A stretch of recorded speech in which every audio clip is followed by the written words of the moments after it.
अध्याय 2441 स्क्रीन चली गई है। वान एर ने इतनी तेजी से वार किया कि हान सेन बच नहीं सका। उसकी तेज प्रतिक्रियाओं ने उसका सिर इतना पीछे कर दिया कि हान सेन ने उस पर सीधा वार तो नहीं किया, लेकिन उसकी उंगलियां फिर भी उसके चेहरे पर गड़ गईं। हान सेन के चेहरे पर 3 गहरे घाव हो गए थे। ये दरारें इतनी गहरी थीं कि उनकी खोपड़ी उनके आर पार दिखाई दे रही थी। हान सेन हैरान रह गया।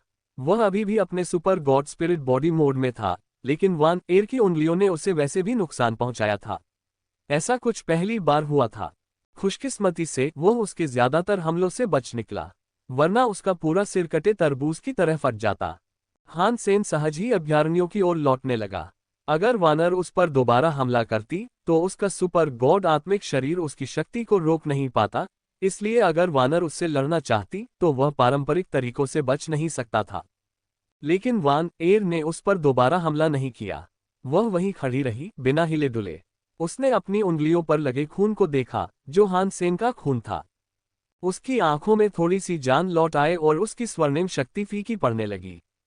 क्या हम एक दूसरे को प्रभावित करते हैं? हान सेन ने खुशी से सोचा। उसने दांत पीसते हुए वान आ का हाथ पकड़ लिया। उसने उसकी जांच की। जैसे जैसे वान आ का शरीर हान सेन के करीब आया, उसका सुनहरा रंग बहुत तेजी से फीका पड़ने लगा। जब उसने देखा कि वानर कोई विरोध नहीं कर रही है, तो हान सेन ने उसे अपनी बाहों में खींच लिया। जब उनके शरीर एक दूसरे के संपर्क में आए, तो वानर की स्वर्णिम शक्ति पूरी तरह से गायब हो गई। उसकी आंखें पहली बार पूरी तरह से सचेत दिख रही थीं। अच्छा भाई, तुम्हारा यहाँ होना बहुत अच्छा है, वान एर हान सेन की छाती से लिपटकर बुदबुदाए। वह उसके सामने आगे की ओर लेटी हुई थी और उसने धीरे से अपनी आंखें बंद कर लीं। उसके बोलने के बाद वानर का शरीर नर्म पड़ गया। उसकी चेतना पहले की तरह गायब हो गई। हान सेन ने भौहें सिकुड़ी और अपनी बाहों में लेटी लड़की को देखा। उसकी जीवन शक्ति पिछली बार की तुलना में कमजोर थी, जब वह कोमा में थी। अब उसकी जीवन शक्ति एक मरती हुई बूढ़ी औरत जैसी थी। उसमें अब एक किशोरी जैसी ऊर्जा नहीं थी। क्या इसका मतलब यह है कि स्वर्ण शक्ति का उपयोग करने से उसकी जीवन शक्ति खत्म हो जाएगी? हान सेन ने महिला को विचारमग्न होकर देखा। उसके चेहरे पर कई तरह की भावनाएं उभर आईं। ये लड़की ही एकमात्र ऐसी व्यक्ति थी जिससे हान सेन का सामना हुआ था, जो अपने महादेवी आत्मा रूप में उसे धमका सकती थी। उससे छुटकारा पाना शायद एक अच्छा विचार होता, लेकिन उस लड़की के बारे में बहुत सी बातें अनजान थीं। उसके अस्तित्व ने कई सवाल खड़े कर दिए थे और ऐसा लग रहा था कि उसका हान सेन से कोई न कोई संबंध जरूर था। उसे सचमुच ये पता लगाना था कि यहाँ क्या हो रहा है। जब तक वह मेरे पास है, वह उस डरावनी शक्ति का इस्तेमाल नहीं कर सकती। इसलिए मुझे लगता है मुझे ज्यादा डरने की जरूरत नहीं है। मुझे कुछ भी बड़ा कदम उठाने से पहले ये पता लगाना होगा कि वह क्या है। हान सेन ने आह भरी, लड़की को नीचे उतारा और फिर हॉल के उस पार देखा। हॉल में सिर्फ मूर्ति रखी थी और हान सेन ने कुछ देर इधर उधर देखा, लेकिन उसे वहां कुछ भी उपयोगी नहीं मिला। और हॉल बनाने वाली सामग्री इतनी मजबूत थी कि उसे तोड़ना मुश्किल था, इसलिए हान सेन आगे और खोज नहीं कर सका। हालांकि हान सेन को लाल क्रिस्टल का एक टुकड़ा मिला जो लगभग उसके हाथ के आकार का था। वह लाल आंख के अवशेष के अंदर था। उसने उसे अपनी जेब में रख लिया और जिस रास्ते से आया था उसी रास्ते वापस चला गया। अब जबकि मूर्ति नष्ट हो चुकी है, मुझे आश्चर्य है कि क्या लाल आंख वाली स्थिति अभी भी प्रभावी है। हान सेन उसी रास्ते से वापस चला गया जिस रास्ते से वह देखने आया था। लेकिन जब वह उस स्थान पर पहुंचा जहां उसने मिस मिरा को छोड़ा था, तो उसने उसे वहां नहीं देखा। क्या वो वापस कैंप चली गई? ये तो उसकी स्टाइल नहीं है। हान सेन ने भौहें चढ़ाईं, फिर थोड़ा तेज चलने लगा। अगर मिस मिरा को संक्रमित करने वाली लाल आंखों वाली शक्ति गायब भी हो जाती तो भी वह घर नहीं जाती। वह वहीं रहती और हान सेन के लौटने का इंतजार करती ताकि वह उससे पूरी तरह पूछताछ कर सके कि क्या हुआ था। और तो और टूटे हुए पेड़ के अंडे के टुकड़े अभी भी इधर उधर पड़े थे। अगर मिस मिरा जाने का फैसला करती तो कम से कम पेड़ के अंडे के टुकड़े तो अपने साथ ले ही जाती। वे एक अनमोल खजाना थे। अच्छा हुआ कि वो चली गई। इसका मतलब है कि ये सारे पेड़ के अंडे के टुकड़े मेरे हैं। हान सेन ने एक टुकड़ा उठाया और उसे रखना शुरू कर दिया। ऐसा करते हुए उसने देखा कि अंडे के टुकड़े से कितनी अच्छी खुशबू आ रही थी, लेकिन अंडे के टुकड़ों में कोई जीवन शक्ति नहीं दिख रही थी और इसके अलावा उनमें कोई शक्ति भी नहीं थी। हान सेन ने इसकी बिल्कुल भी उम्मीद नहीं की थी। कोई आश्चर्य नहीं कि मिस मिरा इन्हें पीछे छोड़ गईं। ये तो पहले से ही बेकार है। क्या वान एर ने पेड़ के अंडे के अंदर रहते हुए उसकी शक्तियों को अवशोषित कर लिया था? हान सेन ने अनुमान लगाया। उसे कोई और स्पष्टीकरण नहीं सूझा। हान सेन जिस रास्ते से आया था उसी रास्ते वापस चलता रहा। उसे अब कोई और परेशानी नहीं हुई। वान एर अभी भी कोमा में थी और उसका शरीर इतना कमजोर हो गया था कि ऐसा लग रहा था जैसे उसकी जिंदगी की आखिरी डोर किसी भी पल टूट जाएगी। हान सेन को समझ नहीं आ रहा था कि लड़की की ऐसी हालत क्यों हो गई है। अगर ऐसा ही चलता रहा तो वह ज्यादा दिन नहीं टिक पाएगी। लेकिन अजीब बात यह है कि हान सेन को अपनी वापसी यात्रा में तस्वीरों वाली दीवार का कोई निशान नहीं मिला। ऐसा लग रहा था जैसे दीवार बिना किसी निशान के हवा में गायब हो गई हो। हान सेन कैंप की ओर वापस चलता रहा और जब पहली मूर्ति नजर आई तो वह ठिठक गया। मिस मिरर मूर्ति के सामने लेटी हुई थी और एक महिला उसके बगल में घुटनों के बल बैठी थी। वह महिला 1000 हाथों और 1000 आंखों वाली मूर्ति से प्रार्थना कर रही थी। ये 4 राजाओं में से एक थी। ये रेड क्लाउड था। उसके सामने का दृश्य स्क्रीन पर दिखाई गई छठी तस्वीर जैसा ही था। हान सेन को ये दृश्य देखकर सिहरन हुई। क्या हो रहा है? हान सेन उलझन में था। उसने रेड क्लाउड और मिस मिरर की तरफ देखा। उसे समझ नहीं आ रहा था कि क्या हो रहा है। मिस मिरर की मौजूदगी अभी भी वहां थी। वह मरी नहीं थी, लेकिन जमीन पर पड़ी हुई लग रही थी कि वह बुरी तरह घायल हो गई है। जाहिर है उसकी हालत ठीक नहीं थी। रेड क्लाउड एक सच्चे श्रद्धालु की तरह मूर्ति के सामने घुटनों के बल बैठी थी। उसकी आंखें बंद थीं और हाथ जोड़े हुए वह प्रार्थना कर रही थी। बिल्कुल नहीं, रेड क्लाउड ने कभी मूर्ति नहीं देखी। और क्या मिस मिरर ने उसे बेस पर नजर रखने के लिए नहीं कहा था? वह यहाँ क्यों है? क्या लाल आंखों वाली शक्ति संक्रामक हो गई है? इसका मतलब है कि बाओ एर और निंग यू खतरे में हैं। हान सेन के पेट में बेचैनी बढ़ गई और वह आगे की ओर दौड़ने लगा। हान सेन के मूर्ति तक पहुंचने से पहले ही रेड क्लाउड ने अपनी आंखें खोल दी। उसकी आंखें खून के रंग की थीं और उनमें दो दो पुतलियां थीं। जब लोग रक्त नेत्र दुष्ट देवता की शक्ति से ग्रस्त होते थे तो उनकी आंखें ऐसी ही होती थीं। हान सेन को देखते ही रेड क्लाउड जानलेवा लग रही थी। उसने टूटी हुई तलवार उठाई, लेकिन हान सेन पर वार करने के बजाय पलटी और टूटी हुई तलवार मिस मिरर के सीने में घोंप दी। हान सेन का दिल धड़क उठा और उसने रेड क्लाउड को जमाने के लिए अपने जेड स्किन क्षेत्र का इस्तेमाल किया। रेड क्लाउड सिर्फ किन क्लास की थी, इसलिए वह हान सेन को हरा नहीं पाए। लाल आंखों वाली शक्तियां उस पर इतनी जोर से असर कर रही थी कि उसे पता ही नहीं चल रहा था कि वह क्या कर रही है। वह हान सेन की शक्ति को रोक नहीं पाए, इसलिए वह जम गई। हान सेन मिस मिरर के पास गया।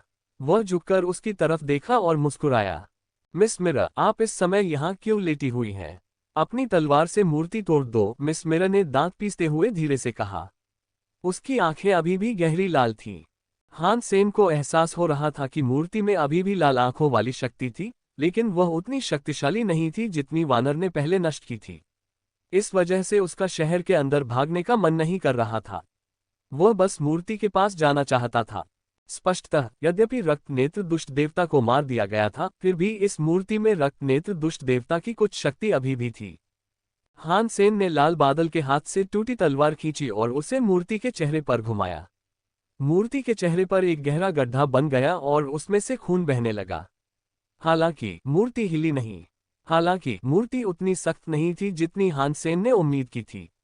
कुछ और वार के बाद पत्थर की मूर्ति का सिर गिर गया। मूर्ति की कटी हुई गर्दन से खून बह रहा था, लेकिन वो सिर्फ एक मूर्ति थी। खून कहाँ से आया, हान सेन को कुछ पता नहीं था। अजीब बात है कि जब हान सेन ने मूर्ति का सिर काटा तो उसका व्यवहार रक्त नेत्र दुष्ट देवता जैसा नहीं था जो सिर कटने पर हुआ था। मजबूत होने या वापस लड़ने के बजाय वह बस मर गया। हान सेन ने मूर्ति को फिर से देखा ताकि यह पुष्टि हो सके कि उसने क्या देखा था। मूर्ति मर रही थी। वह किसी मुरझाए हुए पौधे की तरह सूख गई थी। वह कुछ बरगामोट के फूल जैसी लग रही थी। डंठल और उसके फूल गहरे लाल रंग के थे। जिस पत्थर के सिरे को काटा गया था वह पौधे का सबसे बड़ा फूल था। यह तो एक पौधा है, हान सेन ने आश्चर्य से कहा। उसने कोई हत्या की घोषणा नहीं सुनी जिससे उसे शक हुआ कि यह पौधा वाकई कोई जीव है। फूल के मुरझाने के बाद मिस मिरर की लाल आंखें फीकी पड़ने लगीं।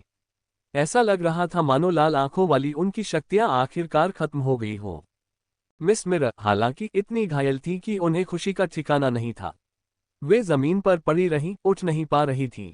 हान सेन ने उनकी पीठ पर हाथ रखा और उन्हें बैठने में मदद की।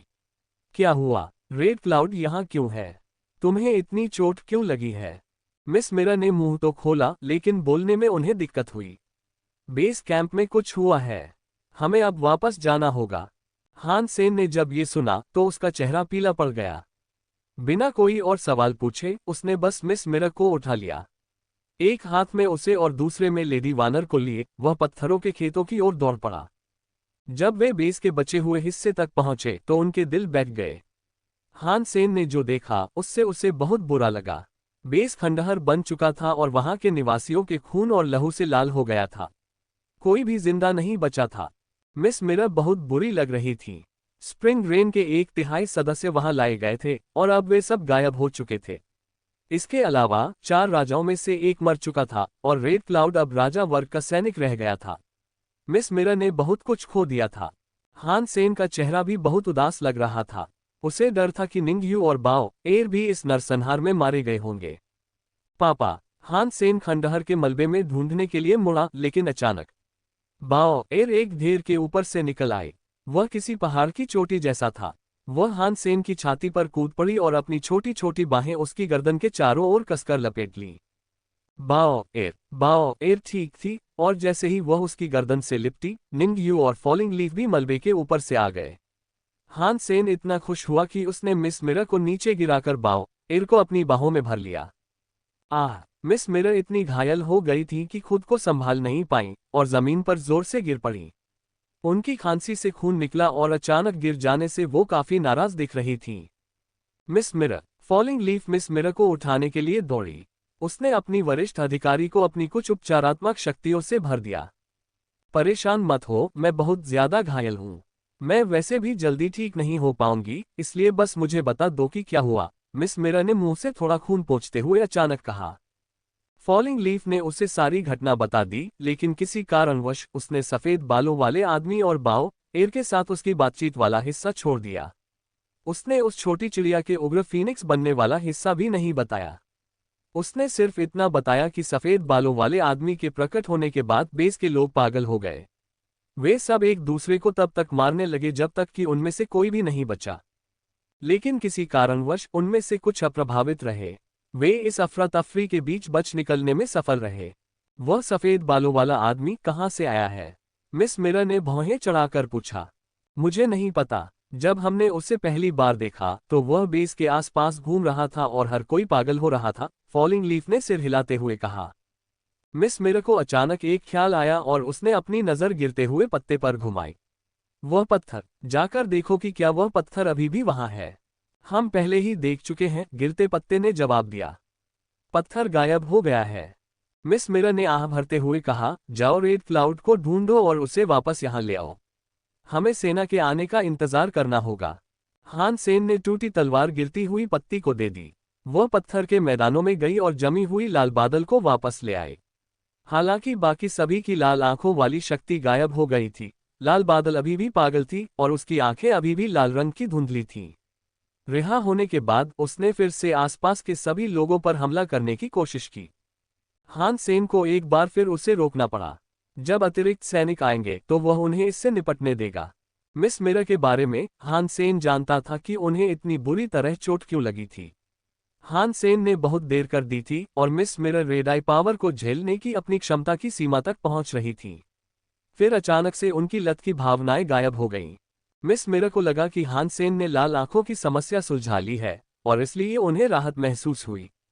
लेकिन जैसे ही वह आराम करने लगी, उस पर फिर से वही लत लग गई और इस बार यह सैकड़ों गुना ज्यादा जोरदार थी। आकर्षण ने मिस मिरर को वापस मूल मूर्ति की ओर खींच लिया और मिस मिरर अब उसका विरोध नहीं कर सकी। मिस मिरर का मन अब भी पूरी तरह साफ था, लेकिन उनकी इच्छा शक्ति अब उस आवेग को नियंत्रित करने के लिए पर्याप्त नहीं थी।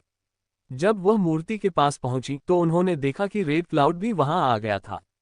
मिस मिरर एक पल के लिए रोमांचित हो गईं, क्योंकि उन्हें लगा कि रेड क्लाउड शायद टूटी हुई तलवार से मूर्ति तोड़ देगा। लेकिन रेड क्लाउड तो पागल थी और उसने मिस मिरर को देखते ही उन पर हमला कर दिया। मिस मिरर रेड क्लाउड से लड़ने के लिए अपने शरीर पर नियंत्रण नहीं रख पा रही थी, इसलिए रेड क्लाउड ने उन्हें मौत के कगार तक पीटा। मिस मिरर जमीन पर पड़ी रहीं, होश में आने के लिए संघर्ष करती रहीं। हालांकि इसके बाद जो हुआ उससे मिस मिरर का खून जमा गया। रेड क्लाउड मूर्ति के आगे झुकी और प्रार्थना करने लगी। मिस मिरर जितना समझ सकती थी, रेड क्लाउड उसे किसी भीड़ के रूप में इस्तेमाल करना चाहता था। हान सेन समय पर आ गया था, भगवान का शुक्र है। अगर वह नहीं आता तो मिस मिरर की जान चली जाती। हान सेन को भी ये बहुत संदिग्ध लगा। उसे पूरी तरह समझ नहीं आ रहा था कि क्या हो रहा है। हान सेन ने वान एर को अपने पास ही रखा। अगर वह हान सेन से जरा भी दूर होती तो उसकी आंखें और बाल सुनहरे होने लगते। वह उससे जितनी दूर होती उतनी ही तेजी से मुड़ जाती। हान सेन ने थोड़ा प्रयोग किया। वान एर उससे 10 मीटर दूर नहीं रह सकती थी, वरना कोमा जैसी हालत में भी उसके बाल सुनहरे हो जाते। और जब वान एर हान सेन से 10 मीटर के दायरे में होता तो उसकी अपनी महादेवी आत्मा शक्ति का इस्तेमाल करने की क्षमता बहुत कम हो जाती। जैसे ही वह उसे बुलाता उसकी शक्ति क्षीण होने लगती। वह वान एर के जितना करीब होता उतनी ही तेजी से वह क्षीण होती जाती। जाहिर है उन दोनों का एक दूसरे पर नाटकीय प्रभाव पड़ा, लेकिन सौभाग्य से इस प्रभाव ने केवल हान सेन के महादेवी आत्मिक शरीर को ही सीमित रखा, उसकी बाकी शक्तियां बरकरार रहीं। हान सेन ने मिस मिरर से वान एर के बारे में कुछ न कहने को कहा। हान सेन को नहीं लगा था कि मिस मिरर उसकी बात मान जाएंगी, इसलिए जब उन्होंने सचमुच हामी भर दी तो उन्हें हैरानी हुई। हालांकि इस राज को लेकर उनकी अपनी एक शर्त थी। क्या तुम चाहती हो कि मैं एक भेद बन जाऊं? हान सेन ने बड़ी आंखों से मिस मिरर को देखा। जहां तक एक्सट्रीम किंग की बात है, मैं तुम्हें यहां एक देवता के युद्ध क्षेत्र के खंडहरों को खोदने के लिए लाया हूं। ऐसा करके मैं चाहता था कि तुम शाही बच्चों की नजरों से ओझल हो जाओ, मिस मिरर ने शांति से कहा। वह उसी बिस्तर पर लेटी हुई थी जहां उसे लिटाया गया था। यही एकमात्र कारण है कि तुम्हारा राजकुमार 16वां होने का दिखावा इतने लंबे समय तक टिका रहा। लेकिन अब मूर्तियों के साथ हुई इस तबाही ने मेरे सभी लोगों को मार डाला है और तुम्हें जिंदा छोड़ दिया है। मुझे नहीं लगता कि मैं तुम्हें ज्यादा समय दे पाऊंगा। मेरा भाई तुम्हारी जांच पड़ताल में अपनी सारी ताकत झोंक देगा और तुम्हारे पास कोई चारा नहीं बचेगा। तुम्हें जिंदा रखने के लिए हम बस एक ही काम कर सकते हैं, वह है एक बलिदान। पवित्र मंदिर में प्रवेश करो और एक भक्त बनो। एक बार जब तुम एक्सट्रीम किंग का आशीर्वाद प्राप्त कर लोगे तो तुम्हारा बचना सुनिश्चित हो जाएगा। मैं पवित्र मंदिर जा रहा हूं। इसका क्या मतलब है? हान सेन ने भौहें चढ़ाईं। पवित्र मंदिर वह जगह है जहां चरम राजा अपने देवता को बलि चढ़ाते हैं। हर पीढ़ी में एक बलि राजा होना चाहिए। वे स्वयं को देवता को अर्पित करते हैं और उनके भक्त बन जाते हैं। वे पवित्र मंदिर के अंदर हमेशा के लिए देवता की सेवा करते हैं। कुछ देर रुकने के बाद मिस मिरर बोली, केवल चरम राजा के रक्त वाला ही ईश्वर का आशीर्वाद प्राप्त कर सकता है। इसलिए एक क्रिस्टलाइजर को भक्त बनने के योग्य नहीं होना चाहिए। हालांकि अगर आप ऐसा कर पाते हैं तो ये साबित हो जाएगा कि आप वास्तव में राजकुमार 16 हैं। उस समय कोई भी आपके झूठ का खंडन नहीं कर पाएगा। अगर किसी को शक भी हुआ तो राजा बाई भी अचानक से आकर अपनी मनमानी नहीं कर सकते। कोई भी आपकी जांच नहीं कर पाएगा। तो क्या मुझे व्यवहारिक रूप से आजीवन कारावास की सजा सुनाई जाएगी? हान सेन ने भौहें चढ़ाई। तुम क्या पसंद करोगी, कैद या मौत? अगर तुम अभी चली भी गई तो कहां जाओगी? क्या तुम्हें सच में लगता है कि ईशा या कौन फे तुम्हारी रक्षा कर सकते हैं? मैं तुम्हें अभी बता दूं, ये ब्रह्मांड बहुत बड़ा है, लेकिन अगर यह पक्का हो गया कि तुमने राजकुमार 16 को मार डाला है तो तुम पर जो क्रोध टूटेगा उससे बचने के लिए तुम कहीं नहीं जा सकोगी। जिंदा रहने के लिए तुम्हें चरम राजा के देवताओं से भी ज्यादा ताकतवर होना होगा, और मैं उनमें से एक होऊंगी, मिस मिरर ने भावशून्य होकर कहा। अगर मैं एक्सट्रीम किंग के पवित्र मंदिर में जाना भी चाहूं तो मेरे पास एक्सट्रीम किंग का खून नहीं है। मैं इस देवता की स्वीकृति कैसे पाऊंगा? हान सेन ने कहा। मेरी मिरर स्पिरिट आई रिंग की मदद से यह संभव होना चाहिए। साथ ही आपके पास बाई से मिला असली जलराजा शरीर भी है। भगवान की स्वीकृति पाना ज्यादा मुश्किल नहीं होना चाहिए। मिस मिरर रुकी और बोली, इसके अलावा पवित्र मंदिर जाना पूरी तरह से जेल जाने जैसा नहीं है। हालांकि आप मंदिर से बाहर नहीं जा पाएंगे, फिर भी आप मुख्य क्षेत्र में जा सकते हैं। मुख्य क्षेत्र में अर्जित संसाधनों से आप निश्चित रूप से अर्ध देवता बन सकते हैं। मिस मिरर फिर झिझकी। थोड़ी देर बाद उन्होंने आगे कहा, इसके अलावा भक्त बनने के भी फायदे हैं। हालांकि आप पवित्र मंदिर को कभी नहीं छोड़ सकते, लेकिन आपको मंदिर के दिव्य प्रकाश में स्नान करने का अवसर मिलेगा। आपके जीन मजबूत होंगे और आपको देवता बनने में आसानी होगी। क्या यह मेरे बचने का एकमात्र मौका है? हान सेन ने धीरे से पूछा। जब तक कि आप एक्सट्रीम किंग द्वारा जारी किया गया एक ब्रह्मांड व्यापी एपीबी नहीं चाहते, हाँ, यही एकमात्र विकल्प है। एक बार जब आप भक्त बन जाएंगे तो दूसरे शाही बच्चे आपके प्रति शत्रुतापूर्ण नहीं होंगे और इसलिए आपको कम परेशानी होगी, मिस मिरर ने कहा। अगर मैं मंदिर में घुसने की कोशिश भी करूं तो वे क्या करेंगे? हान सेन ने बाओ एर और बेहोश वान एर की ओर इशारा किया जो थोड़ी दूर पर थे। पवित्र मंदिर कोई ऐसी जगह नहीं है जहां कोई भी जा सके। यहां तक कि शाही बच्चों को भी भक्त बनने से पहले कुछ योग्यताएं पूरी करनी होती हैं। मैं आपको योग्यता प्राप्त करने में मदद कर सकती हूं, लेकिन उनके मामले में उन्हें प्लेनेट वाटर जोन में ही रहना होगा। कुछ देर रुकने के बाद मिस मिरर ने कहा, उनके लिए सबसे अच्छा यही है कि वे गायब हो जाएं। वरना उन्हें जांच का सामना करना पड़ सकता है और वे खुद जांच के घेरे में आ सकते हैं। उनके जरिए चीजें उलझ सकती हैं। बेशक अगर आप उन्हें वहीं रहने पर जोर देते हैं तो मैं उनकी मदद करने के एक दो तरीके सोच सकती हूँ। जब हान सेन ने ये सुना तो उसकी भौहें तन गईं। बाओ एर और निंगयू ग्रह पर वापस जा सकते थे। आखिरकार उनकी रक्षा के लिए वह छोटी लाल चिड़िया तो थी ही, लेकिन वान एर हान सेन को छोड़कर कहीं नहीं जा सकती थी। अगर वह जाग गई तो वह एक गोरी टाइम बम बन जाएगी। वान एर की जीवन शक्ति इस समय बहुत कमजोर थी। अगर वह फिर से उत्पात मचाने लगी तो मर जाएगी। हान सेन उससे बहुत कुछ पूछना चाहता था, इसलिए जब तक वह उससे बात नहीं कर लेता उसे जिंदा रखना जरूरी था। मुझे इस बारे में सोचने दो। हान सेन जानता था कि मिस मिरर उसे समझाने की कोशिश करती रहेंगी, इसलिए उसने आगे कहा, क्या आपको लगता है कि डू गॉड सिटी में 1000 हाथों और 1000 आंखों वाली मूर्ति और वह भविष्यवाणी करने वाला पर्दा उस गायब चट्टान से जुड़ा है जिसे हमने सबसे पहले खोदा था? हान सेन को बाओ एर और निंगयू से उस सफेद बालों वाले आदमी के बारे में पूरी जानकारी मिल चुकी थी, लेकिन बाओ एर ने दावा किया कि वह नहीं जानती कि वह कौन था। मुझे नहीं पता। डू गॉड शहर में सब कुछ एक रहस्य है और हमें जो कुछ भी मिलता है वह किसी न किसी मिथक से जुड़ा हुआ लगता है। मेरा भाई शायद खुदाई जारी रखने के लिए किसी और को यहाँ भेजेगा। मुझे विश्वास है कि एक दिन जवाब जरूर मिलेगा, मिस मिरर ने कहा। हान सेन चुप हो गया। एक राजा होने के नाते वह बहुत कमजोर था। अगर वह देवता बन जाता तो वह डू गॉड सिटी का पूरी तरह से अन्वेषण करने के योग्य हो जाता।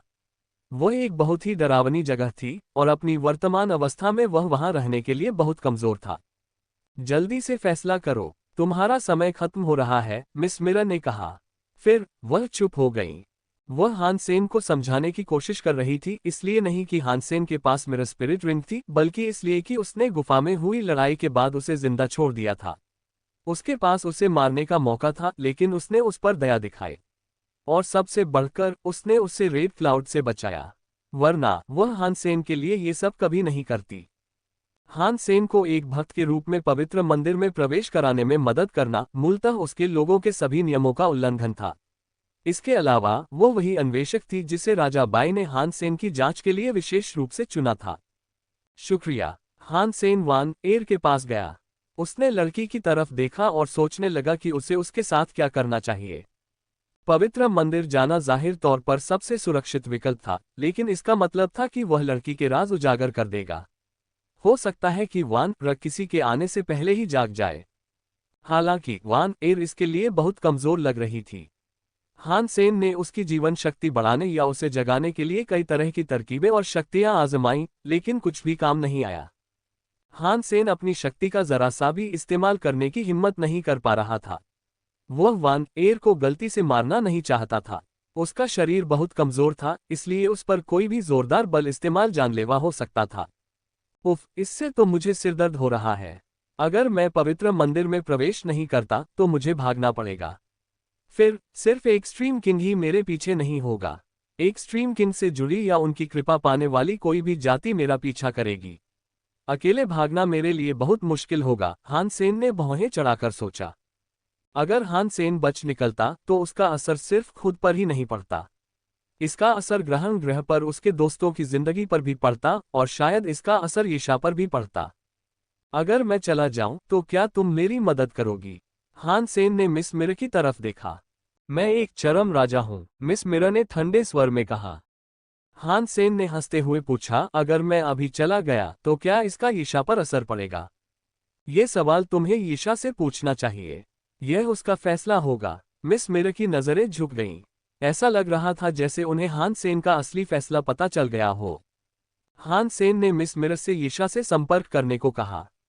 वह अपना फोन इस्तेमाल नहीं करेगा क्योंकि अगर उसने भागने का फैसला किया तो उस दिन के बाद उसकी सारी बातचीत की पूरी जांच की जाएगी। हान सेन ने यीशा को अपनी पूरी स्थिति समझा दी और यीशा ध्यान से सुनती रही। जब तक हान सेन ने उसे पूरी कहानी नहीं सुना दी तब तक उसने एक शब्द भी नहीं कहा। जब यीशा बोली तो उसने बस 4 शब्द कहे, स्काई पैलेस जाओ। इसके बाद यीशा ने तुरंत फोन काट दिया। इतना कहकर हान सेन अपना मन बना पाया। उसने फोन मिस मिरर को वापस दे दिया, मुस्कुराया और कहा, मेरी लेडी, इतने समय तक मेरा ख्याल रखने के लिए शुक्रिया। उम्मीद है हम किसी दिन फिर मिलेंगे। मुझे डर है कि यह संभव नहीं होगा, लेकिन यदि आप मर जाते हैं तो मैं आपके सम्मान में एक मोमबत्ती जलाऊंगी, मिस मिरर ने भावशून्य होकर कहा। अगर मेरी मौत पर आपको एक जलती हुई मोमबत्ती मिल जाए तो मैं खुद को हमेशा के लिए धन्य मान लूंगा, हान सेन ने कहा। उसने मिस मिरर की तरफ देखा और कहा, दरअसल मुझे अभी एक और अनुरोध करना है। मुझे उम्मीद थी कि मेरी लेडी मेरे ब्लड किरण का ध्यान रखेंगी।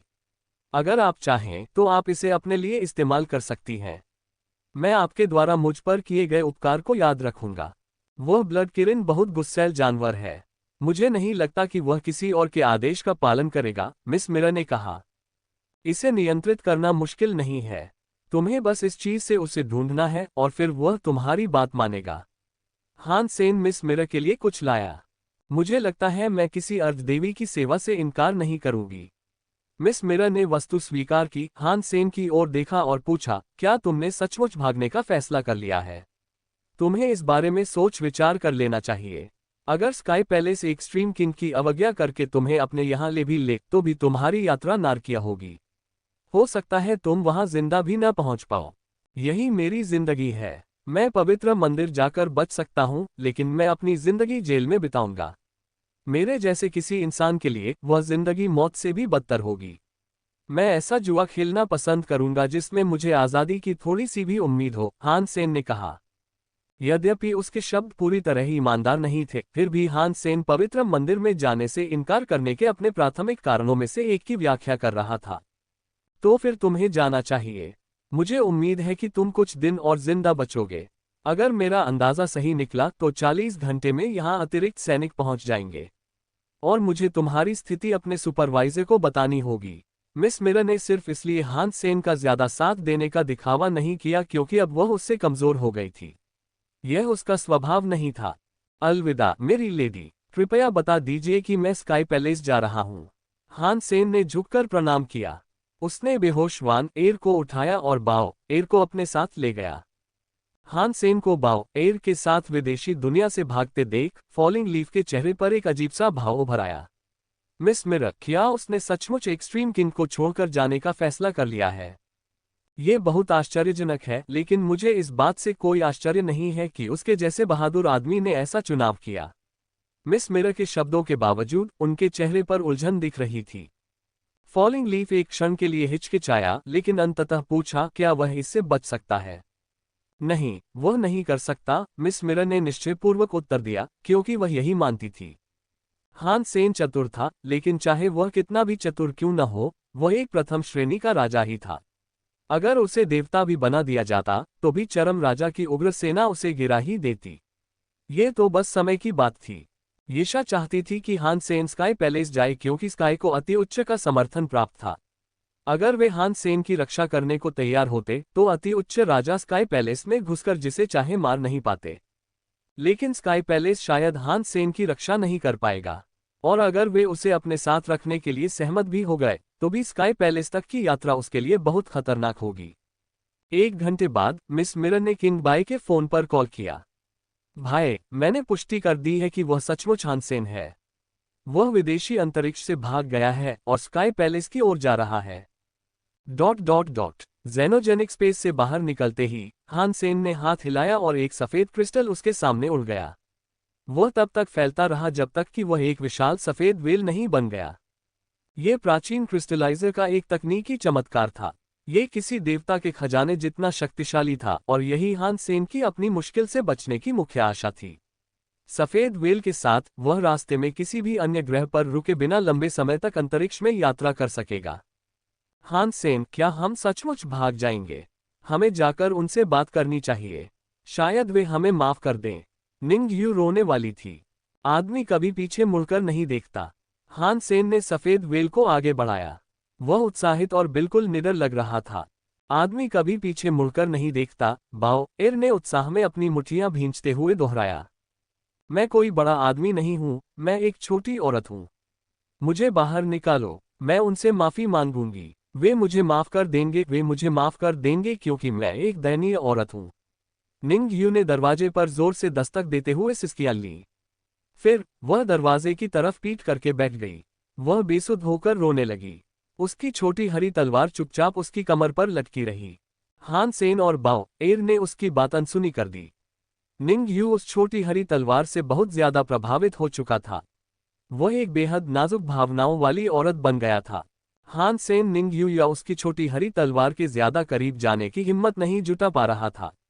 हानसेन को डर था कि कहीं उस छोटी हरी तलवार का असर उस पर भी न पड़ जाए और वह निंग यू जैसा न बन जाए। ऐसा होने से पहले ही वह मर जाना चाहता था। बाओ एर, मेरे पहले अफसर, तुम गाड़ी संभालो। हानसेन खड़ा हुआ और बाओ एर को कमान की कुर्सी पर बैठने की इजाजत दी। हाँ डैडी कैप्टन। बाओ एर खुशी से बैठ गया और सफेद व्हेल का नियंत्रण स्वीकार कर लिया। एक बार जब उसे व्हेल को चलाने की जरूरत नहीं रही तो हानसेन ने अपना ध्यान आकाशगंगा के नक्शे पर लगाया। स्काई पैलेस तक पहुंचना बहुत मुश्किल होगा। अगर वे स्काई पैलेस जाने का सामान्य रास्ता अपनाते तो उनके सुरक्षित पहुंचने की संभावना लगभग शून्य थी। लगता है तियानेक्सिया सिस्टम ही एकमात्र रास्ता है जिससे हम जा सकते हैं। अगर हम ऐसा करते हैं तो हम अराजकता की प्रणालियों से होते हुए स्काई पैलेस तक पहुंच सकते हैं। हानसेन ने मन ही मन बुदबुदाया और आकाशगंगा के नक्शे को गौर से देखा। उसने जो रास्ता सुझाया था वह सबसे खतरनाक रास्ता था जो वे ले सकते थे और जो उसे सबसे सुरक्षित भी बनाता था जहां तक एक्सट्रीम किंग के खतरे का सवाल था। यह एकमात्र ऐसा मार्ग था जिस पर चरम राजा का पूर्ण नियंत्रण नहीं था, लेकिन अराजकता की प्रणाली या देवताकृत अभिजात वर्ग के लिए भी खतरनाक थी। जब हानसेन ने पहली बार आइस ब्लू नाइट्स का अराजकता की प्रणालियों के माध्यम से पीछा किया तो वह प्रत्यक्षदर्शी था कि वह स्थान कितना भयावह हो सकता है। तियानेक्सिया प्रणाली भी एक बहुत ही खतरनाक प्रणाली थी। यह एक विशाल अज्ञात अंतरिक्ष था, लेकिन यह सामान्य अज्ञात अंतरिक्ष से अलग था। वहां न तारे थे, न समुद्र, न जमीन। ये बस एक अंतहीन धुंधला अंतरिक्ष था जो बादलों से घिरा हुआ था। वाष्प के भीतर मौजूद चुंबकीय तूफानों के कारण वहां सभी प्रकार के उपकरण बेकार हो गए थे। सामान्य जहाज तियानेक्सिया प्रणाली से होकर यात्रा नहीं कर सकते थे। इसके अलावा बादलों का वह अंतहीन स्थान कई भयानक विदेशी जीवों का घर माना जाता था। तियानेक्सिया तंत्र में कई देवतुल्य जीव रहते थे। एक साधारण देवतुल्य जीव के लिए ये यात्रा करना बहुत कठिन होता। लेकिन यही वजह थी कि हानसेन ने तियानेक्सिया सिस्टम से होकर यात्रा करने का फैसला किया था। एक्सट्रीम किंग को उम्मीद नहीं थी कि वह उस रास्ते से जाएगा। रातों रात हानसेन का नाम पूरे जीनो ब्रह्मांड में फैल गया। उस दिन से पहले ब्रह्मांड के ज्यादातर जीव नहीं जानते थे कि हानसेन कौन था। लेकिन जब एक्सट्रीम किंग ने हानसेन के लिए एक सार्वभौमिक एपीबी जारी किया तो ब्रह्मांड भर की जातियों ने उसका नाम जान लिया या याद रख लिया। बेशक उन्हें सबसे ज्यादा याद था उस पर रखा गया बहुत बड़ा इनाम। हानसेन के लिए रखा गया इनाम किसी भी देवता को लुभाने के लिए काफी था। मिस्टर क्विन, हम व्हाइट रिवर सिस्टम क्यों नहीं जा रहे? लगता है हम तियानेक्सिया सिस्टम की ओर जा रहे हैं। एक एक्सट्रीम किंग शूरवीर ने बाओ क्विन को असमंजस से देखा। व्हाइट रिवर सिस्टम इस समय उथल पुथल में है। अंतरतारकीय समुद्री डाकू वहां हर जगह मौजूद हैं। हानसेन के लिए इस अराजकता से बच निकलना आसान लग सकता है, लेकिन यह एक बहुत ही घनी आबादी वाली जगह है। हानसेन का व्यक्तित्व साहसी है, इसलिए शायद इसी वजह से वह तियानेक्सिया सिस्टम जाने को मजबूर हुआ होगा, बाओ क्विन ने भावशून्यता से अनुमान लगाया। लेकिन वह तो बस एक राजा है। तियानेक्सिया सिस्टम उसके स्तर के किसी व्यक्ति के लिए उपयुक्त रास्ता नहीं है, शूरवीर ने कुछ देर सोचने के बाद कहा। उसका पर्दाफाश होने से पहले कोई भी यह विश्वास नहीं कर सकता था कि उसने खुद को चरम राजा के राजकुमार के रूप में छिपाने की हिम्मत की थी। बाओ क्विन ने कठोर आंखों से जवाब दिया। धीरे करो। बाओ एर सफेद व्हेल को बादलों के बीच से बेतहाशा तेजी से धकेल रहा था। हालांकि उनका वाहन बहुत तेज चल सकता था, लेकिन उसे लड़ाकू विमान नहीं बल्कि व्हेल होना चाहिए था। निंगयू जमीन पर पड़ी थी, एक कुर्सी पकड़े हुए फूट फूट कर रो रही थी। उसका चेहरा आंसुओं और नाक के बलगम से सना हुआ था।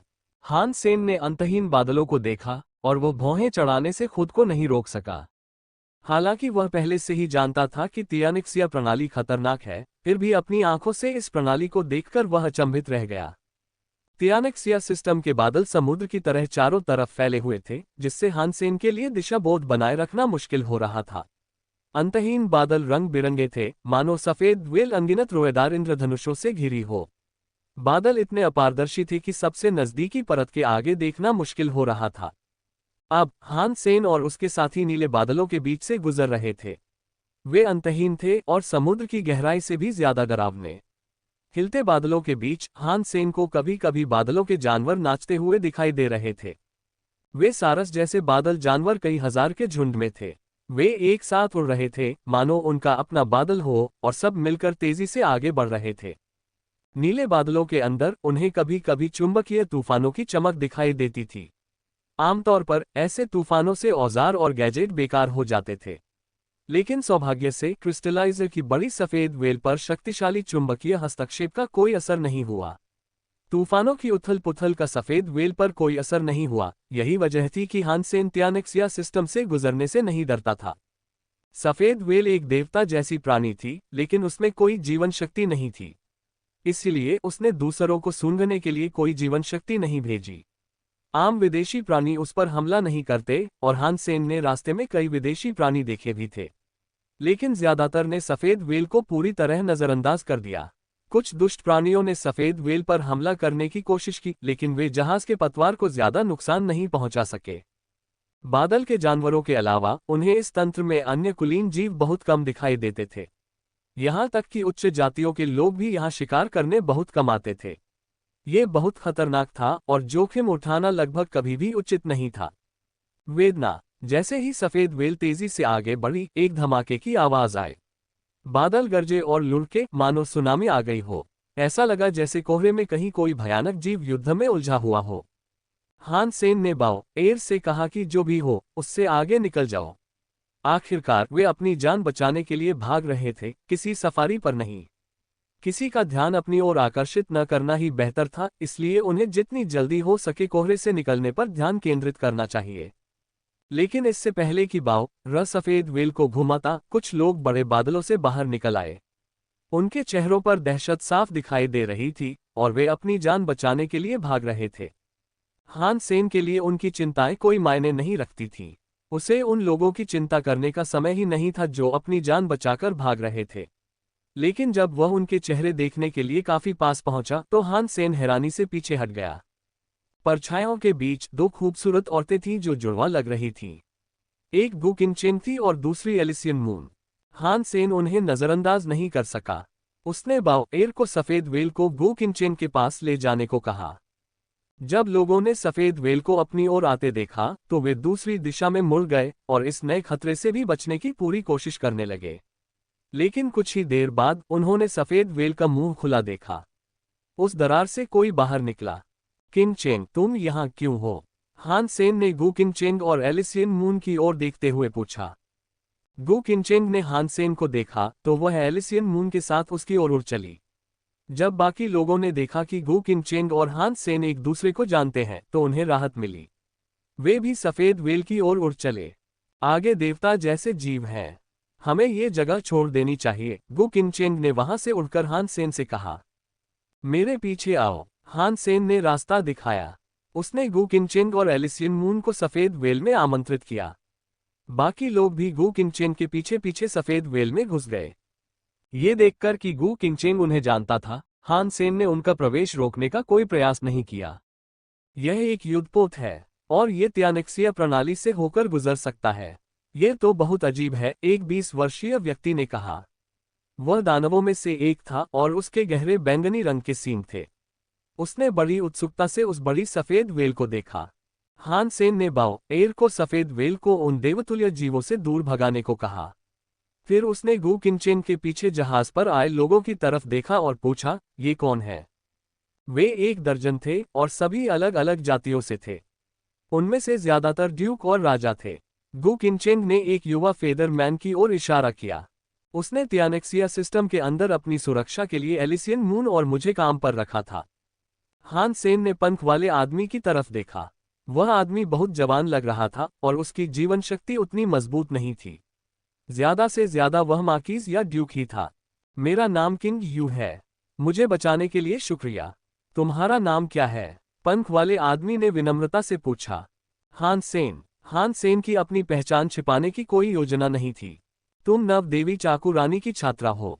मैंने तुम्हारा नाम पहले भी सुना है, फैंग किंग यू ने हान सेन की ओर उत्सुकता से देखते हुए कहा।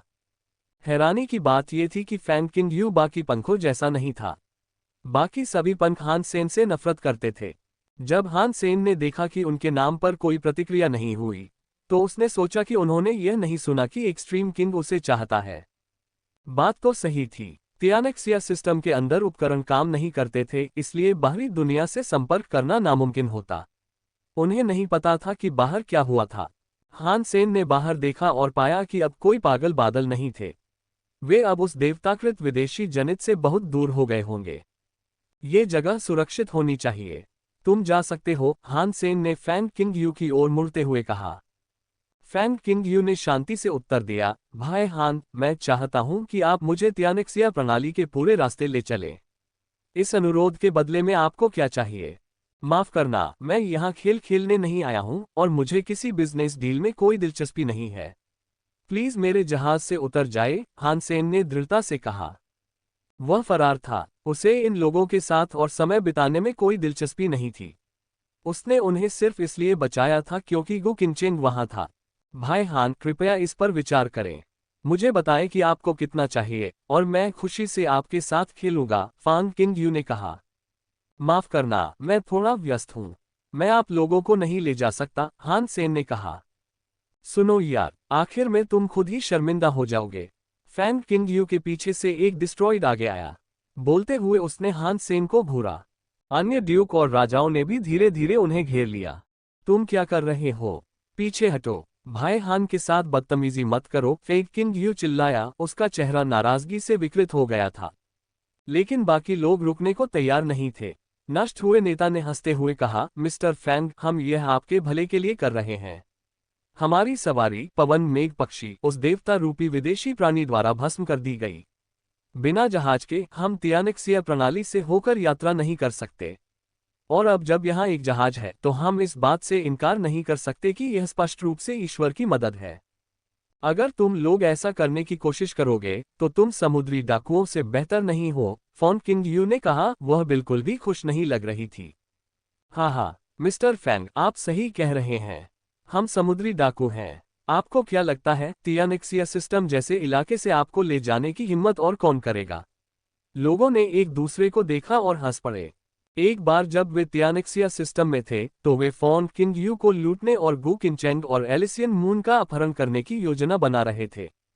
हालांकि उनकी किस्मत ज्यादा अच्छी नहीं रही। वे तियानेक्सिया सिस्टम में दाखिल हुए और अपनी घिनौनी योजना को अंजाम देने से कुछ ही मिनट पहले उनका सामना एक देवता रूपी विदेशी से हुआ। तुम लोग। फैंग किंग यू का चेहरा बदल गया। वह इतना गुस्से में था कि कुछ बोल नहीं पाया। इस खुलासे के बाद हान सेन को स्थिति थोड़ी और समझ में आ गई। सामान्य भाड़े के सैनिकों के लिए फॉन किंग यू को इतनी खतरनाक जगह पर ले जाना असामान्य होता। तियानेक्सिया सिस्टम में प्रवेश करना बहुत जोखिम भरा था। अगर कोई वहां जाने को तैयार होता तो वह शायद अंतरतार्किक समुद्री डाकू होता या फिर हान सेन की तरह फरार। तुम लोग कह रहे हो, क्या तुमने समुद्री डाकू के बारे में नहीं सुना? हम सच्चे समुद्री डाकू हैं, इसलिए अगर तुम जानते हो कि मैं कौन हूं तो थोड़ा सम्मान दिखाओ। मुझे सिर्फ पैसा चाहिए। अगर मुझे नहीं मिला तो। नष्ट राजा धमकी भरे अंदाज में हंसा और उसकी बात बीच में ही रुक गई। उस आदमी का दावा सुनकर हान सेन को समझ नहीं आया कि क्या कहे। वह आदमी झूठ बोल रहा था। समुद्री डाकू एक शक्तिशाली गुट थे और उनकी संख्या बहुत ज्यादा थी। वे आश्चर्यजनक रूप से धनी और शक्तिशाली लोगों को लूटते थे और अक्सर उच्च जाति के विदेशी स्थानों में घुसकर अपने शिकार पर हमला करते थे। वे इन लोगों की तरह व्यवहार नहीं करते जो कमजोरों से इस तरह छुपकर चोरी करते हैं। कई समुद्री डाकू हान सेन की ओर बढ़ने लगे। गु किनचेंग ने भौहें चढ़ाई और अपनी तलवार निकालने लगी, लेकिन हान सेन ने उसे रोक दिया। हान सेन ने समुद्री लुटेरों की तरफ देखा और मुस्कुराया। अच्छा हुआ कि तुम जा नहीं रहे। हमें यहाँ लोगों की जरूरत है। हमें ऐसे लोगों की जरूरत है जो साफ सफाई और खाना बनाने के लिए तैयार हों। अगर तुम यहाँ रहना चाहते हो तो ऐसे काम करते रह सकते हो। जब समुद्री लुटेरों ने ये सुना तो वे हंसते हंसते लुटपुट हो गए। उनकी आंखों में आंसू आ गए। दानव आदमी बहुत घमंडी लग रहा था और उसने कहा, रिबेट और चाकू रानी भले ही मशहूर हों, लेकिन हमें कोई परवाह नहीं। और तुम तो सिर्फ चाकू रानी के छात्र हो। तुम्हारी हिम्मत कैसे हुई कि तुम हमें अपना डेकहैंड बनाने का प्रस्ताव दो? उससे बात करना बंद करो। चूंकि यह उसकी इच्छा है, इसलिए हम प्रस्ताव को पलट देते हैं और उसे हमारे लिए कपड़े धोने, सफाई करने और खाना बनाने का काम सौंप देते हैं। एक समुद्री डाकू ने कहा। वे निडर थे। उन्होंने युद्धपोत को एक छोर से दूसरे छोर तक देखा था। जहाज पर हान सेन, एक छोटी बच्ची और एक बहुत ही डरी हुई औरत मौजूद थी। उनके अलावा वहां केवल एक छोटा लाल पक्षी था। मुझे करने दो, दानव पुरुष ने मुस्कुराते हुए कहा। उसने अपना क्षेत्र खोल दिया। वह हान सेन के पास गया और बोला, क्या तुम बाहर जाना चाहते हो या मैं तुम्हारी मदद करूं?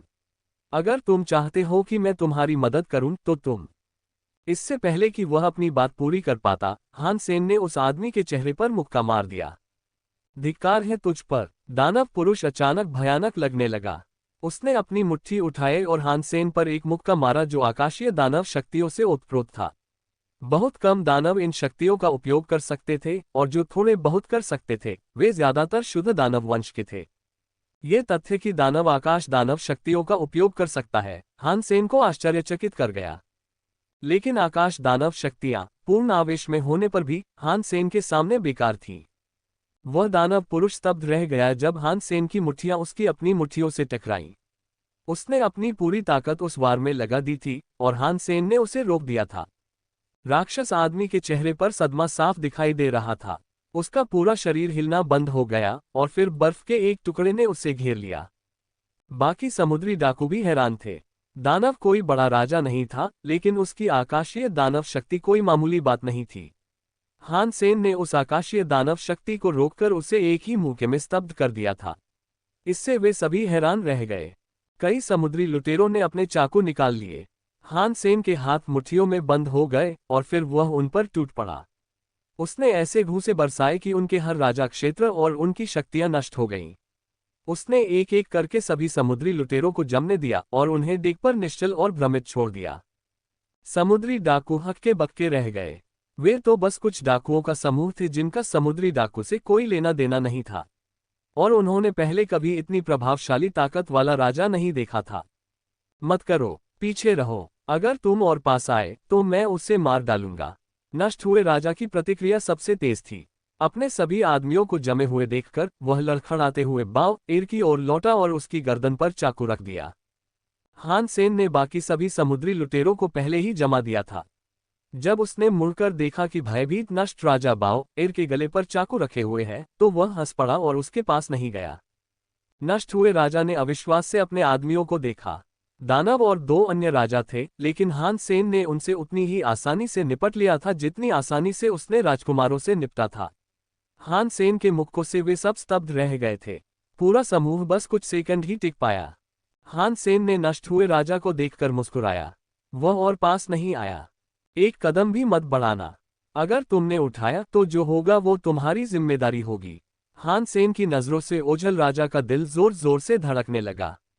हान सेन ने बाव एर को अपने पास खींच लिया, उसे बंधक बनाकर वापस लौटना चाहता था। फिलहाल वह बस वहां से जाना चाहता था।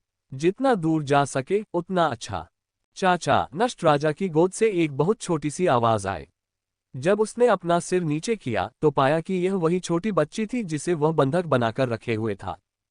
छोटी बच्ची की गर्दन पर चाकू लगा हुआ था, लेकिन वह ज्यादातर छोटी लड़कियों की तरह डरी हुई नहीं लग रही थी।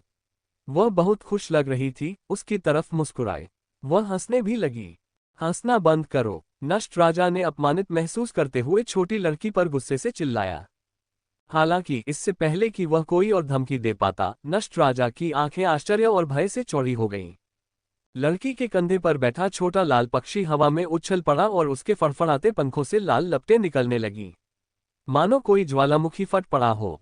उस अविश्वसनीय गर्मी में डेस्ट्रॉइड का किंग क्लास चाकू अचानक पिघलकर रस में बदल गया। लेकिन पक्षी की आंखों की आग कम नहीं हुई, बल्कि पक्षी और भी ज्यादा क्रोधित हो गया। सभी समुद्री डाकू एक कतार में खड़े थे, अभी भी ठंड और कांप रहे थे। वे बाओ एयर के सामने विनम्रता से खड़े थे और उसकी डांट ध्यान से सुन रहे थे।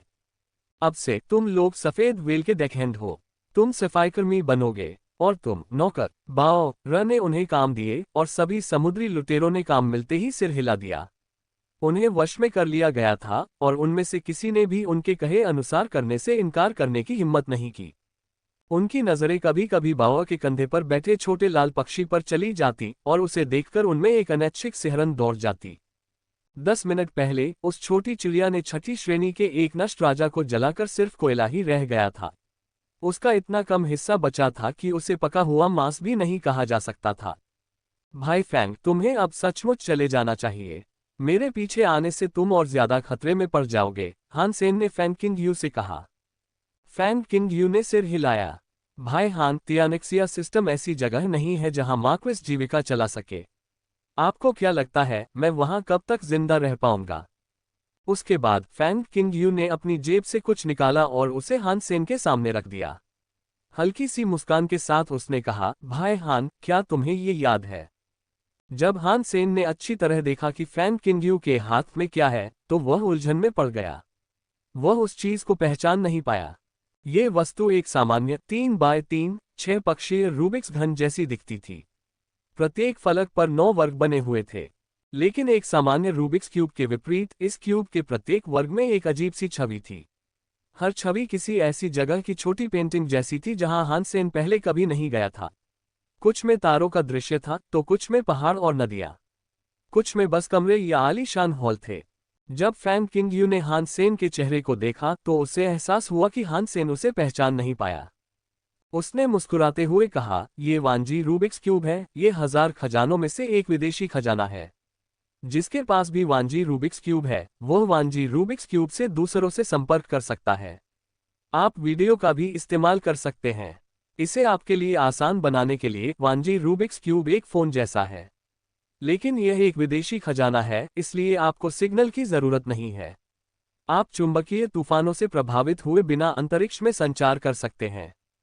यह एक शक्तिशाली उपकरण है।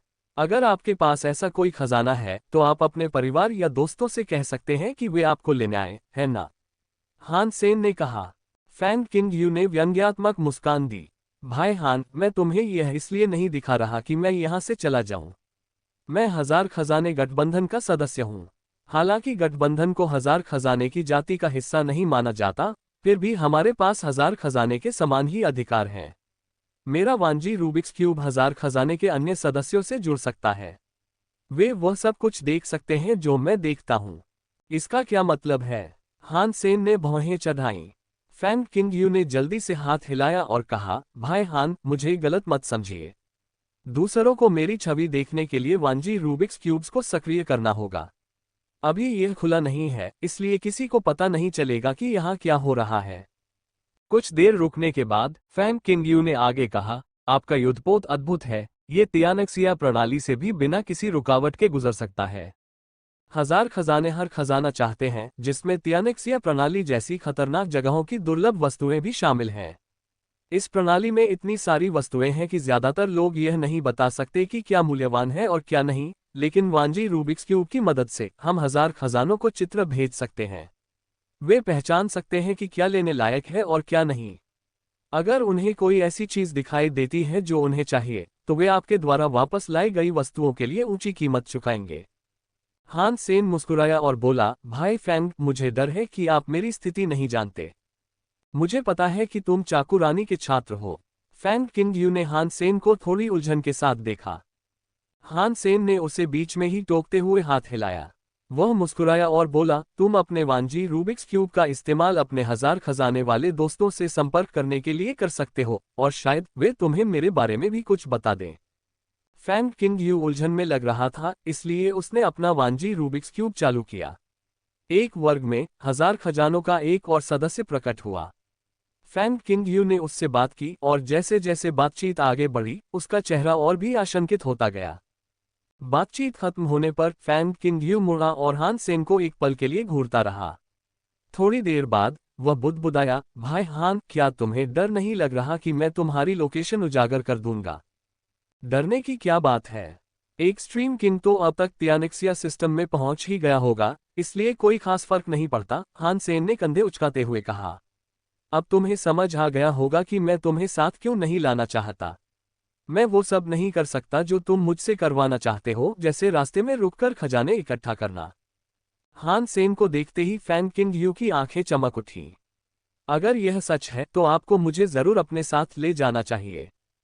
क्यों? हान सेन ने आश्चर्य से पूछा। भाई हान, मुझे पता है कि आप मुझे जहाज से उतारना चाहते हैं ताकि मैं इसमें न फंसूं, और यह एक नेक विचार था। इसके अलावा मेरे पास एक वांजी रूबिक्स क्यूब भी है। आप शायद सोच रहे होंगे कि अगर मैं आपके साथ चलूं तो शायद आपकी लोकेशन का पता चल जाएगा और एक्सट्रीम किंग को आपका पीछा करने में आसानी होगी, फैंग किंग यू ने कहा। मुझे खुशी है कि तुम समझ गए, हान सेन ने कहा। फैंग किंग यू ने अपना सिर हिलाया, लेकिन मुझे भी लगता है कि तुम गलत हो। ऐसा कैसे? हान सेन ने फैंग किंग यू को दिलचस्पी से देखा। मेरी मौजूदगी से तुम्हारे भागने की जानकारी उजागर हो सकती है, लेकिन इस तरह का खुलासा जरूरी नहीं कि बुरी बात हो, फैंग किंग यू ने गंभीरता से कहा। उसके हाव भाव में कोई हास्य नहीं था। इसका क्या मतलब है? मुझे सचमुच समझ नहीं आ रहा, हान सेन ने जवाब दिया। फैंग किंग यू ने हान सेन के सामने वांजी रूबिक्स क्यूब रख दिया। तुम वांजी रूबिक्स क्यूब ले सकते हो और तय कर सकते हो कि उसे चालू करना है या बंद, या फिर मुझे जहाज से नीचे फेंक सकते हो। लेकिन मैं तुम्हें बता दूं कि अगर तुम मुझे रुकने दोगे तो मैं वांजी रूबिक्स क्यूब से तुम्हारी लोकेशन उजागर कर दूंगा और ढेर सारी तस्वीरें भी लूंगा। फैंग किंग यू, क्या तुम जीने से थक गए हो? दूसरे लोग हजार खजानों से डरते होंगे, लेकिन क्या तुम्हें लगता है कि एक आदमी जो खुद को चरम राजा के राजकुमार के रूप में प्रच्छन्न करता है, वह किसी नागभान सिकुड़ने वाले हजार खजानों के सदस्य के जीवन की परवाह करेगा? एलिसियन मून ने उपहास में कहा। बात करते रहो, हान सेन का ध्यान फैंग किंग यू पर केंद्रित रहा और वह परेशान नहीं लग रहा था। शांत हो जाओ, एलिसियन मून। मेरी बात सही है, मैं भाई हान को धोखा नहीं दे रहा हूं। फैंग किंग यू रुका। उसने हान सेन की ओर देखा और कहा, भाई हान, तुम स्काई पैलेस भाग रहे हो, है ना? हाँ, हान सेन ने तुरंत जवाब दिया। उसने कभी यह बात छिपाने की योजना नहीं बनाई थी कि स्काई पैलेस ही उसकी मंजिल है, वरना वह मिस मिरा को यह नहीं बताता कि वह कहाँ जा रहा है। वास्तव में वो चाहता था कि सभी को पता चले कि वो स्काई पैलेस जा रहा है। अगर मैं स्थिति को सही ढंग से समझ रहा हूं, भाई हान, तो आप स्काई पैलेस तक पहुंचने के लिए अराजकता की प्रणालियों तक पहुंचने के लिए तियानिक्सिया प्रणाली से गुजर रहे हैं। फैंग किंग यू ने पूछा। ये सही है, हान सेन ने सिर हिलाया। ऐसे में आपको मुझे इसे फिल्माने देना चाहिए, और वो भी HD क्वालिटी में। फैंग किंग यू बहुत उत्साहित लग रहा था। मुझे अपना विचार बताओ, हान सेन ने फैंग किंग यू से कहा।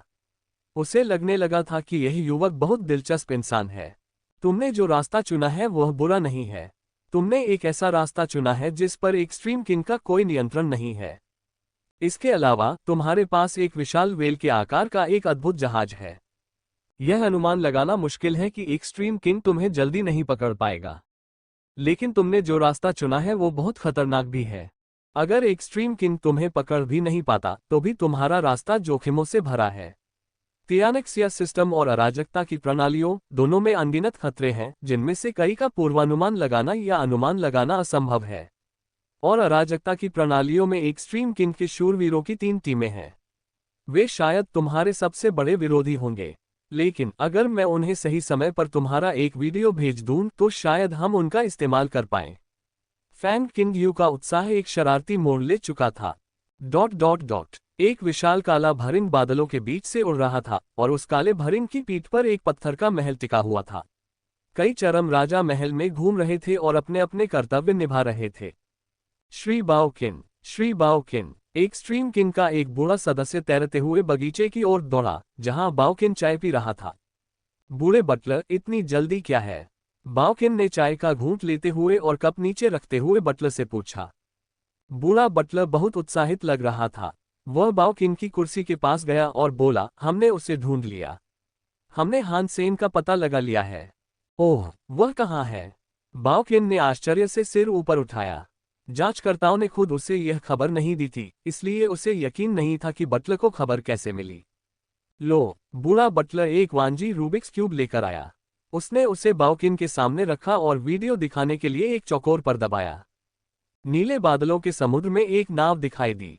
उस छोटी सी नाव पर एक आदमी बैठा था जो आराम से किताब के पन्ने पलट रहा था। नाव के आगे जीवों की एक कतार अपनी शक्ति से जहाज को आगे खींच रही थी।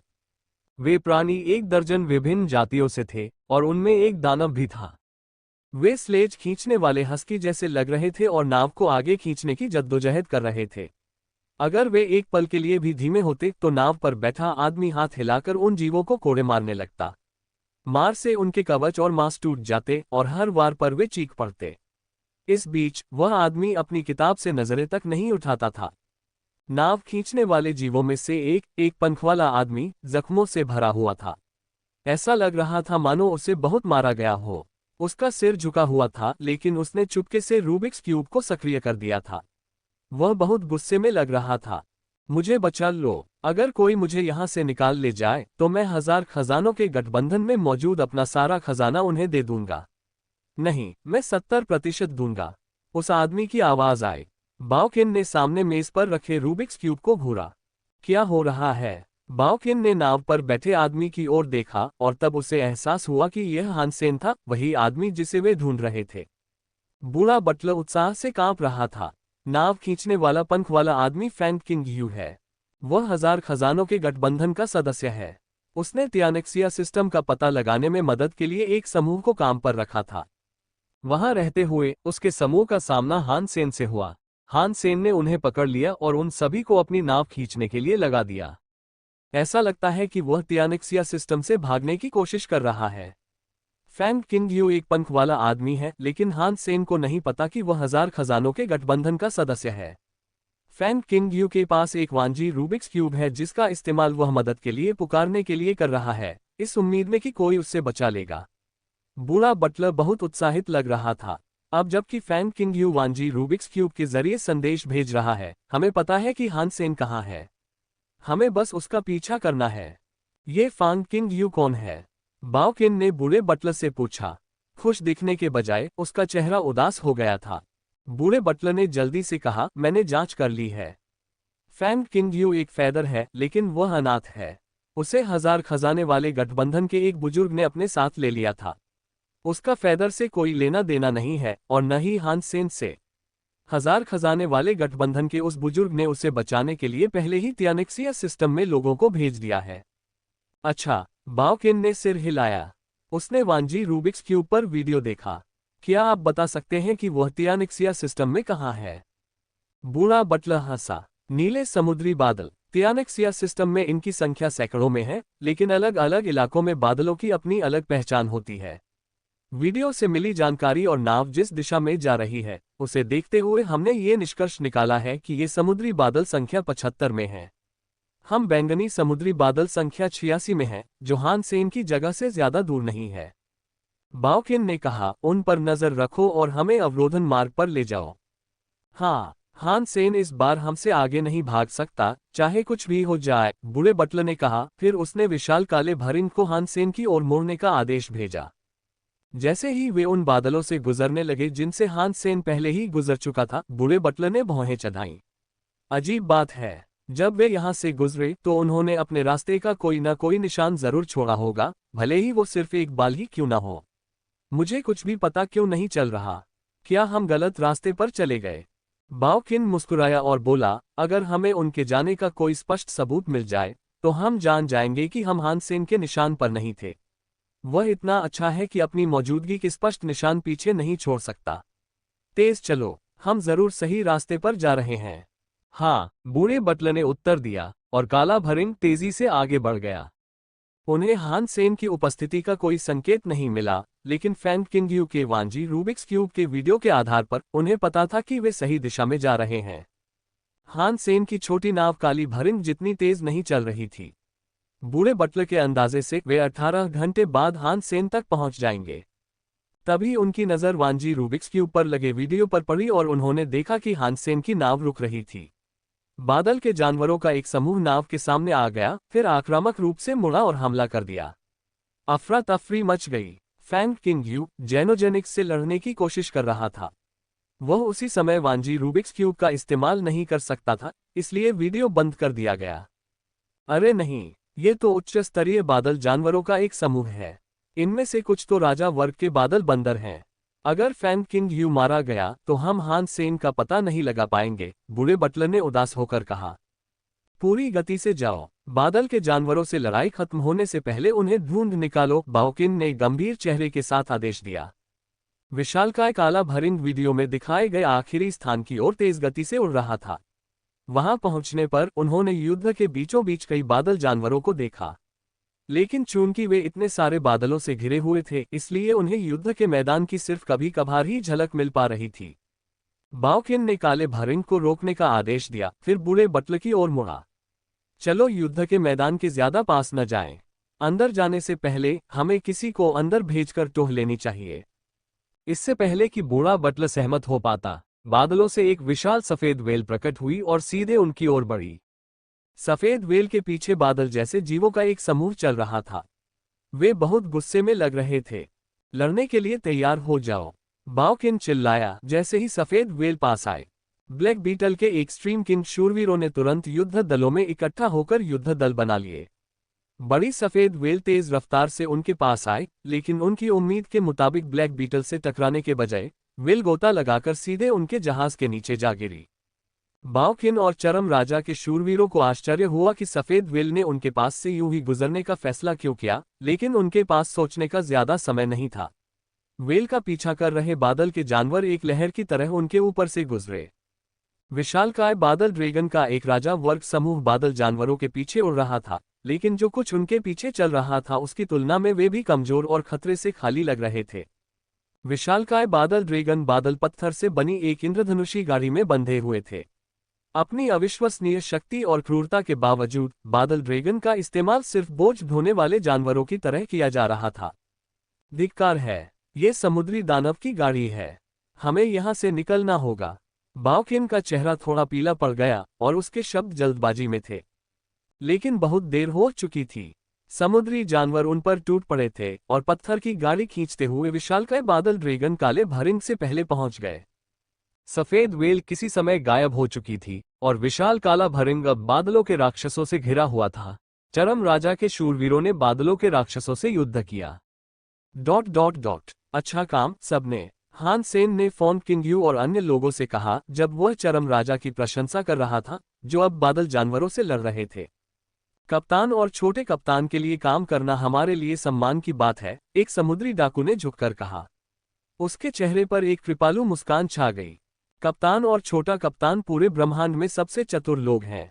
वो चरम राजा तुम्हारे जूते चाटने के भी लायक नहीं है। कप्तान बहुत सुंदर है, छोटी कप्तान बहुत खूबसूरत है। तुम दोनों के हाथों में ब्रह्मांड है और तुम्हारा हर फैसला इतिहास में एक महत्वपूर्ण मोड़ है। बड़े कप्तान और छोटे कप्तान अमर रहें। बड़े कप्तान और छोटे कप्तान अमर रहें। हान सेन ने उन सभी समुद्री लुटेरों को देखा जो उसकी और बाओ र की तारीफों के पुल बांध रहे थे, और वह खुद को यह मानने से नहीं रोक सका कि उसे बहुत अच्छा लग रहा था। बाओ र को यह बहुत पसंद आ रहा था। कोई आश्चर्य नहीं कि हर कोई एक दुष्ट दाहिना हाथ पाकर तानाशाह बनना चाहता है। ये तो बढ़िया है, हान सेन ने खुशी से सोचा। खुशकिस्मती से हान सेन ने खुद को ये सोचकर धोखा नहीं दिया था कि यह असल में उसका ही आइडिया है। फैंग किंग यू ने ही यह योजना बनाई थी और हान सेन तो बस उसका फायदा उठा रहा था। ये बिल्कुल वैसा ही था जैसा फैंग किंग यू ने कहा था। तियानेक्सिया सिस्टम बहुत खतरनाक था और उससे सुरक्षित निकल पाना शायद एक ख्वाब से ज्यादा कुछ नहीं था। आखिरकार उन्होंने डरावने बादल ड्रैगन का सामना करने की योजना तो नहीं बनाई थी। हान सेन की हिम्मत नहीं हुई कि वह बादलों के ड्रैगन से लड़े। उसने भागने की कोशिश में सफेद वेल को उनसे दूर भगा दिया। फिर उसने फैंग किंग यू को एक ऐसा परिदृश्य रचने दिया जिससे एक्सट्रीम किंग की खोजी टोली वहां आ सके। एक्सट्रीम किंग के पहुंचते ही उन्होंने कुछ ही मिनटों में राक्षसों का गुस्सा मोल ले लिया। बादल ड्रैगन अपने क्षेत्र में घुसपैठियों से खुश नहीं थे। हान सेन को नहीं पता था कि बादल ड्रैगन के पीछे पत्थर की गाड़ी क्या है, लेकिन जब फैंग किंग यू ने वांजी रूबिक्स क्यूब का इस्तेमाल करके अपने 1000 खजानों वाले सौतेले पिता से संपर्क किया, तो उन्हें पता चला कि वह पौराणिक समुद्री दानव गाड़ी थी। अगर 1000 खजानों वाली गाड़ी न होती तो हान सेन शायद समय रहते गाड़ी से भाग न पाते। ये निश्चित रूप से एक भयानक लड़ाई होती। 1000 खजानों के उस बुजुर्ग ने रूबिक्स क्यूब का इस्तेमाल करके हान सेन को बताया कि समुद्री दानव गाड़ी तियानेक्सिया सिस्टम की सबसे रहस्यमयी और डरावनी जेनोजेनेसिस है। किंवदंतियों के अनुसार विशाल बादल ड्रैगन तियानेक्सिया सिस्टम के नेता को उस गाड़ी में खींच रहे थे। हालांकि बहुत कम लोगों ने कभी ये देखा था कि उस गाड़ी के अंदर क्या है। जब समुद्री दानव गाड़ी खुलती थी तो जो कोई भी उसे देखता था आमतौर पर कुछ ही देर बाद मर जाता था। सफेद व्हेल युद्ध के मैदान से कुछ दूरी पर मंडरा रही थी। वे बादलों के बीच छिप गए और फैंग किंग यू बहुत उत्साहित लग रहा था। उसने चरम राजा और बादल के जानवरों के बीच की लड़ाई को ध्यान से फिल्माया और उसे अपने 1000 खजाने वाले सौतेले पिता को भेज दिया। फैंग किंग यू ने समुद्री दानव गाड़ी को वीडियो में कैद करने का विशेष ध्यान रखा। वह उसे फिल्माने का कोई भी मौका नहीं चूकते थे। वह समुद्री दानव कार के अंदर मौजूद प्राणी को फिल्माने का मौका चाहता था। वह इस लड़ाई का प्रत्यक्ष विवरण चाहता था। वह जानकारी शायद उसके पास अब तक की सबसे मूल्यवान चीज थी। बेशक सिर्फ जानकारी ही इतनी ज्यादा कीमत नहीं वसूल सकती थी। वीडियो की कीमत भी बहुत ज्यादा होगी। फैंग किंग यू के सौतेले पिता ने इस पर काम शुरू कर दिया था। पैसा कमाने के मामले में द 1000 ट्रेजर्स दुनिया का सबसे बेहतरीन संगठन था और ऐसा वीडियो भी पैसा कमाने का जरिया बन सकता था। हालांकि वीडियो को रिलीज करने से पहले कुछ संपादन की आवश्यकता होगी। हान सेन 1000 खजानों की व्यावसायिक कुशलता के बहुत कायल थे। इसके अलावा फैंग किंग यू अपने सौतेले पिता के लगातार संपर्क में रहने के कारण 1000 खजाने उन्हें तियानेक्सिया सिस्टम में मिलने वाले किसी भी जीव के बारे में जानकारी दे सकते थे। हान सेन कई संभावित खतरों और नुकसानों से बच सकते थे और उन्हें किसी ऐसे जीव का सामना नहीं करना पड़ता जो उनके लिए बहुत ज्यादा हो। वे उन इलाकों से भी बच सकते थे जहां मौत का आंकड़ा बहुत ज्यादा था। यह बाहर है। फॉन किंग यू बहुत उत्साह से चिल्लाया। हान सेन ने युद्धभूमि की ओर देखा। बादल ड्रैगन गाड़ी के खुले दरवाजे से दूर भाग रहे थे और कुछ सेकंड बाद खुले दरवाजे से कोई चीज अंदर आई। सबकी नजरें उस नए उभरे हुए राक्षस पर टिकी थीं। हान सेन ने पहले कभी ऐसा जीव नहीं देखा था। उसका शरीर काले बादल जैसा था जिसके बीच में कहीं एक काला राक्षसी रूप खड़ा था। ये ठीक से देखना नामुमकिन था कि वह जीव कैसा दिखता था, लेकिन उसका आकार एक गहरे रंग का इंसान जैसा था। लेकिन उस प्राणी की पूंछ धुंधली लग रही थी और उसके बाल आग जैसे थे। काले बादल के पार एक जोड़ी आंखें दिखाई दे रही थीं, जो लाल और बैंगनी रंग की लौ से जल रही थीं।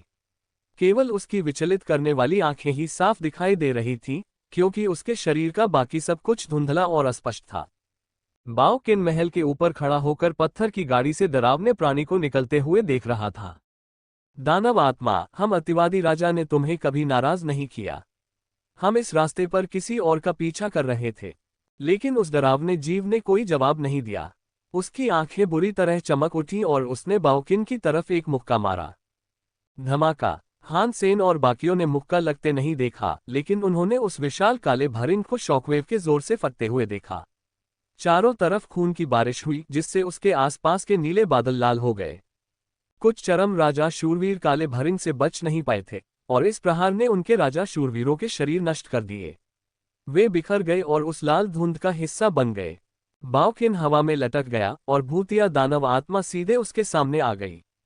शुरू हो गया है। हान सेन की आंखें उत्सुकता से चमक उठीं।